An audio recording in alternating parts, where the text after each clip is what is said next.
40 Hebrew words every Christian should know. Word number 14, Beyt. Beyt means house. It's actually in the construct state when you see the word Beyt. The full word is Beyt. But in Hebrew, if you want to connect two words together and put the word of between them, then the first word goes in the construct state. So let me give you an example. If you wanted to say Beyt lechem, house of bread, you'd actually have to shorten Beyt to Beyt in order to show that it's the house of bread. That's kind of how you add the word of in Hebrew. You shorten the first word in the phrase and it becomes in the construct state. And that kind of connects it to the second word. And that's the name, of course, of where Jesus was born. Beyt lechem, house of bread. It also happens with Beit El, house of God. Now, Beyt is also the name of the second letter of the Hebrew alphabet. It looks like a house, doesn't it?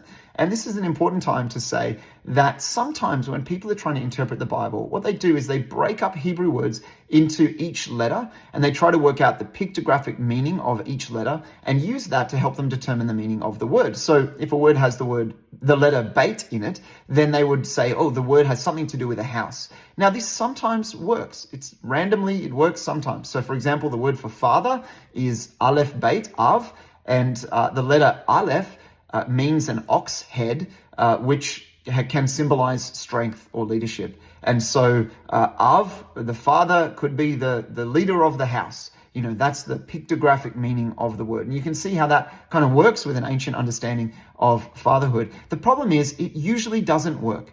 And of course, people don't teach the words where it doesn't work. They only teach the words where it kind of randomly does work. And then they teach it as if that is true biblical teaching. But I would say it's not. And my reason for that is that the apostles never do this. The apostles in the New Testament are constantly interpreting the Old Testament for us. And not on one page of the New Testament do they say, oh, and by the way, this Hebrew word has a special meaning if you look at the pictographic meaning of each of its letters. They never do that. And so I think we shouldn't either.